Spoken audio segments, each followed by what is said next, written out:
Amigos, qué gusto que nos acompañe, como siempre, un verdadero placer. La economía mexicana ha mostrado un comportamiento más favorable al esperado en esta segunda mitad del año. De hecho, los expertos estiman un avance del PIB superior al 3%. Y hay varias causas que explican esta situación. Pero ojo, esto no significa que en nuestro día a día estemos en jauja máxima el golpe de la inflación. De hecho, nuestro ingreso per cápita todavía está por debajo del que teníamos los mexicanos en 2018-2019. ¿Es sostenible el dinamismo que mostró la economía en 2023? ¿Qué podemos esperar en 2024? Máxime que Estados Unidos y el mundo crecerá menos. ¿Cuáles son los desafíos a enfrentar? Esta noche nos acompañará Alejandra Marcos Isa. Ella es la directora de Análisis y Estrategia de Intercam Grupo Financiero. Lo invito a que nos acompañe. Alejandra, muchísimas gracias por acompañarnos esta noche.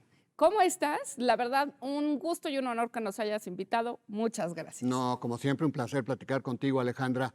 Alejandra, pues está terminando el año, ya prácticamente se nos fue este 2023, año difícil, pero al final de cuentas, Alejandra, creo que está terminando mejor de lo que todos esperábamos, ¿verdad? Correcto, y la verdad llama mucho la atención, porque si volteamos a ver las expectativas de crecimiento económico al inicio del año, por la gran mayoría de los analistas, pues a lo mejor el crecimiento rondaba entre el 1,5%, sí. Se esperaba una desaceleración o recesión en Estados Unidos, situación que a la fecha no se ha presentado, y te diría el único agente que señaló puntualmente que la economía iba a crecer 3% fue la Secretaría de Hacienda y Crédito Público. En el paquete económico le salió y te voy a decir que vamos a ver por qué sí le salió, que nadie contemplaba. Por un lado, ya te dije, sí teníamos esta expectativa de que la recesión en Estados Unidos iba eventualmente a frenar la demanda externa.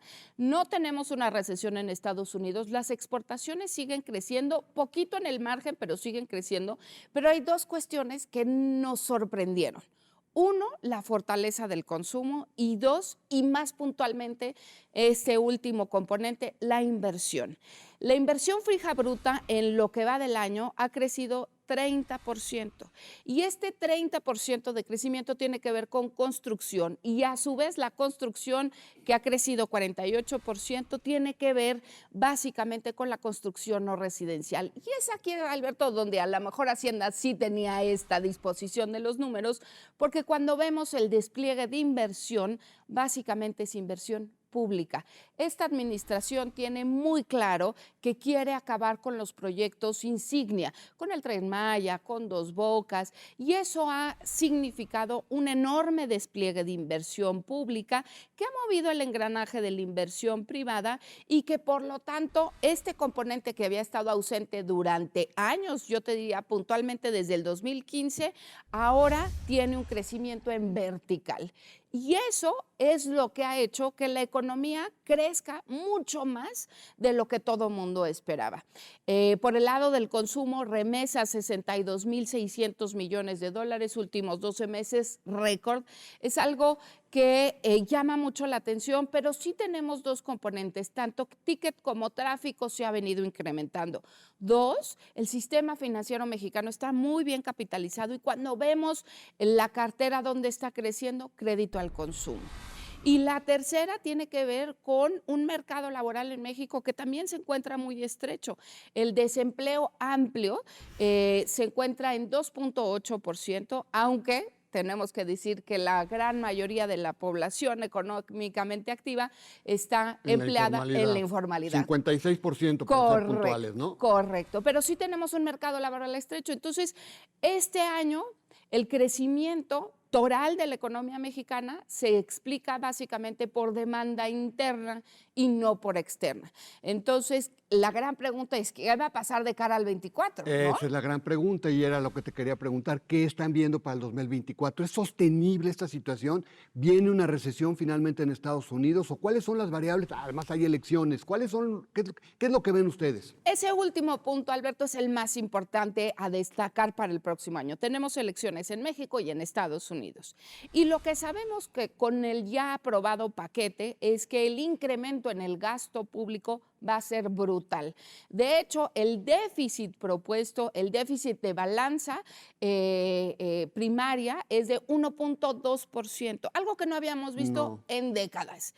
y este 1.2% va básicamente a gasto corriente. La realidad es que la gente va a seguir teniendo dinero suficiente, sobre todo de cara a la veda electoral, entonces todos los programas se van a adelantar en el primer trimestre del año. La realidad es que la economía va a seguir creciendo de manera inercial. Imagínate que esto es como un ferrocarril que muy difícilmente se va a frenar, pero que sí existe el riesgo, en mi opinión, todavía de ver una recesión en Estados Unidos en el final del 2024. Entonces, este escenario recesivo que todo mundo pensaba que se iba a cristalizar en el 23, no se va a cristalizar en el 23 y lo más probable es que la economía americana sí pierda algo de vigorosidad al final del cuarto trimestre del 24, sobre todo porque tenemos las tasas más altas en Estados Unidos en los últimos años. 5.25. Correcto, correcto. Y eso eventualmente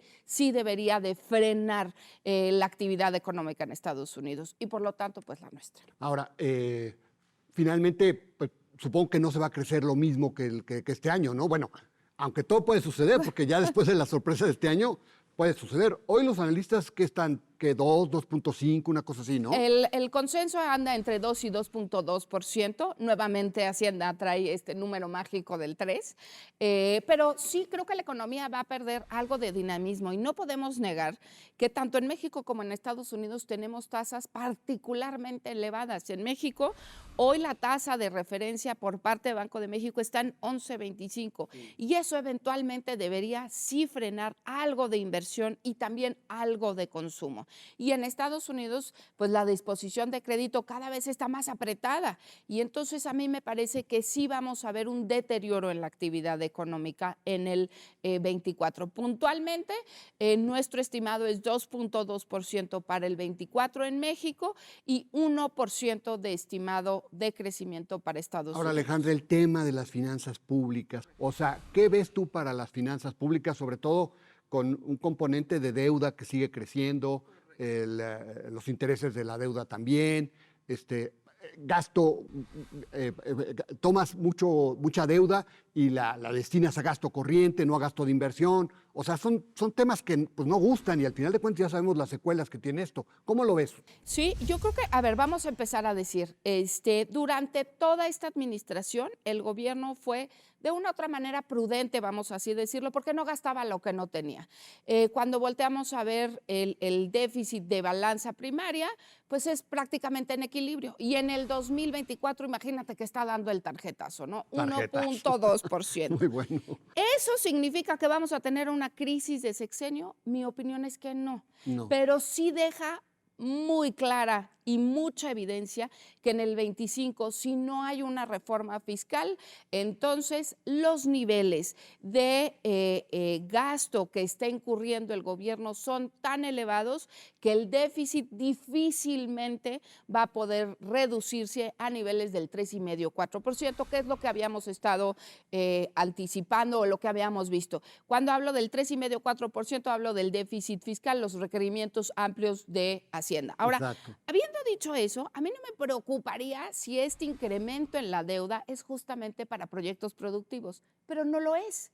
El mayor incremento del endeudamiento tiene que ver con gasto corriente. Y mi pregunta es, ¿cómo le vas a hacer en el 25 cuando ya se ha vuelto una obligación estos programas de apoyo social con el punto que explica Hacienda de ya no vamos a invertir y entonces eso va a reducir el nivel de endeudamiento?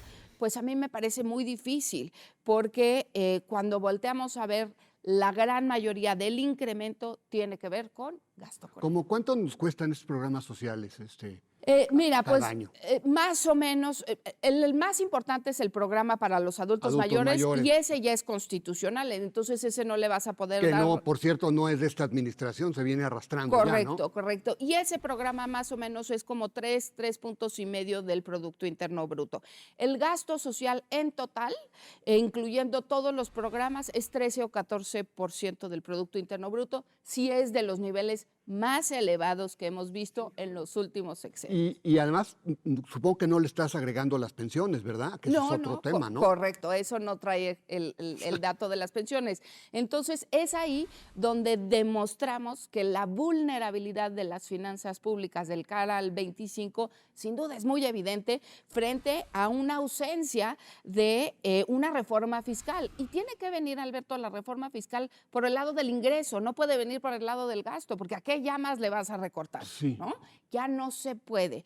Y en la parte del ingreso, al margen del, yo creo que has oído muchas veces que la OCDE dice el nivel de recaudación de México es de los Muy más bajo. bajos, pues sí tiene que ver con la manera en cómo y a quién recaudamos. Entonces, sí me parece importantísimo empezar a abordar la narrativa de ojo, porque sí puede venir un tema muy importante en el 25 con respecto a las finanzas públicas. Y además porque ya todos los cachitos que tenías, fideicomisos, todo eso ya te lo chupaste. Y luego además estuviste atacando a las empresas, fiscalizándolas durísimo.